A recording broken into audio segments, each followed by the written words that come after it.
Čau lidi, vydal jsem videjko, z který hry budeme teď většinou natáčet.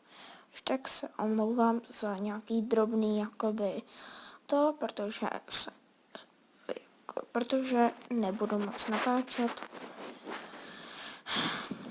Takže čau.